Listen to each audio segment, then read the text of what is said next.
Now, if you are a brother, a dude, or your name is Jack, you'll be happy to know I come bearing another Hulk Hogan update this week. This is becoming a great part of the entertainment value of these shows. Hulk Hogan appeared as a guest on the Pat McAfee Show.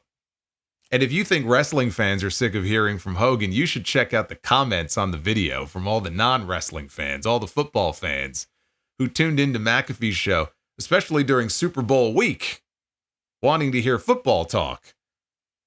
Only for McAfee to dedicate an hour of his show to letting Hulk Hogan blather on about his beer. They didn't sound too happy about it. But during the interview, McAfee asked Hogan if he expected to be booed at the Raw on Netflix premiere. And his answer was exactly what you would expect Hulk Hogan to say. He said, "I did. You've got to realize the last time I ran hard in LA, I was a bad guy. I was Hollywood Hogan. I was riding dirty with the boys, Nash and Hall, and we're spray painting people and crotch chopping everybody. It started out with the Too Sweet stuff. So the last time I was there, I was a heel. But I think the politics had a whole lot to do with it. At the end of the day, we looked at it the next day because I had 11 billion impressions, and some of the big stars that were on the card that night only had 3 billion. I don't want to name names." And then he cups his ear and he says, "Give me some more." Number one, he's full of shit when he says he expected to be booed. He did not expect to be booed. He certainly did not expect to be booed as passionately as he was. Okay, just for the man's ego alone, he would never willingly allow himself to be put in a position to be embarrassed the way that he was. Okay, so he's fucking lying. Number two, the idea that the reason he was booed in LA is because the last time he was there, he was a heel in the NWO 27 years ago is one of the most batshit crazy things that I have ever heard him say. And this is a guy who claimed he was invited to play bass guitar for Metallica. Okay, this is a guy who once said he worked 400 days in a year. So for me to say that says a lot. And number three, I would love to know where he got the 11 billion impression stat from. I call bullshit on that too. He knows exactly why he was booed, but to him, it's all about impressions. That's the only thing that matters to him. Hey, I got people talking about me and my beer, brother. That's all that matters. That's Hogan in a nutshell.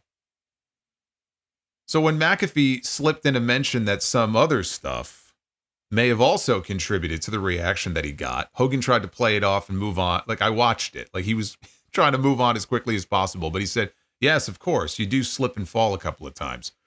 But again, he could not change topics fast enough. Yes, we know what other stuff he is referring to, and so does Hogan. It wasn't because of a wrestling faction in a company that's been dead for 24 years. I say it all the time. If his lips are moving, he's lying. But other people got in on the Hogan fun this week, including The Undertaker, whose political leanings are well known. I mean, hell, he interviewed 47 on his podcast right before the election. And yet, when he rode out to the ring on his motorcycle in LA that night, he got a great reception. Didn't seem to be an issue for him. On his 6 Feet Under with Mark Calloway podcast, he had a guest on with he and his co-host, and I forget the guy's name. I know he's a YouTuber. But the guy asked him, he's a big wrestling fan, and he asked him, yo, you were there that night. What happened? What was Hogan's reaction when he came back through the curtain? And Undertaker said, when I saw him, he was no-selling the booze and pushing his beer. I wasn't backstage right when he came back through the curtain, but I saw him standing there. I couldn't help but laugh. And when asked if he felt bad for Hogan, he couldn't help but laugh to himself, and he said, I got feelings. I got feelings for people like sometimes in life, things come back. And again, all through this, he's just stifling his laughter. It is very clear that he still has a great dislike. I don't even want to say hate. Hate's a strong word. He has a great dislike for Hulk Hogan. Hogan is never going to be part of the Bone Street crew, okay? He's never going to be part of BSK. He has never liked Hogan. I'm sure he respects him, has him on his Mount Rushmore and all that, and he's worked with him before. But it really goes all the way back to the first time they worked together. And again, that's a story that's well documented. It's a great story with the tombstone where his head was fucking 6 inches off the mat and Hogan goes to the back. He's selling it like like Undertaker hurt him legit, laying on the ground, get my family on the phone, brother. Like he's about to fucking pass on. That type of shit could have killed a career dead right there. The Undertaker and the streak and all that, it almost went up in smoke because Hulk Hogan had to be a dick that night.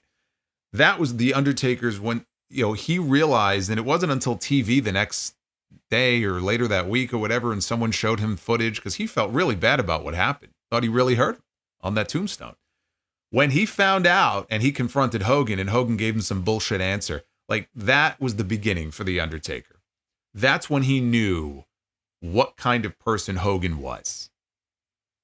And then when he worked with him in 2002 and they had that terrible match at Judgment Day, like he's never liked him. Okay, he's never liked Hogan. There's no love for the Hulkster, no matter what politics they may share.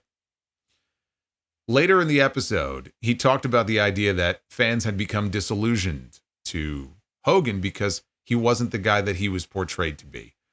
He said, we grew up seeing Hogan as an Americana kind of deal, and then he gets caught on tape saying some derogatory racist things. In this day and age where all of that is such a hot button deal, I don't know what you expect.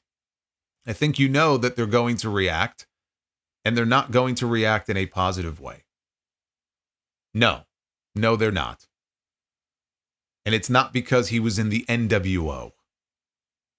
But that wasn't all. Seth Rollins chimed in with his thoughts when he appeared on the show Good Morning Football. He too was asked about the reaction that Hogan got on the Netflix debut, and he did not hesitate to give his response. He said, I'm all for people getting what they deserve. That's how I feel about Hulk Hogan getting booed. If you are getting booed by the masses, there is a reason for it. I don't know if Hulk fully understands the scope, but people get what they deserve. So I'm happy to see it. I love to see it. Look, I've said this before about the Hulkster. He's the guy that got me into this industry as far as love for professional wrestling. So I'll never take that away from him. What he's done for our business, I'll never take that away from him. But I do think there's some responsibility that he needs to own up to that he hasn't yet. Maybe when he finally figures that out, he might be able to move forward with our fans. So we'll see. Who knew that all it would take was Hulk Hogan to finally bring CM Punk and Seth Rollins together on the same page?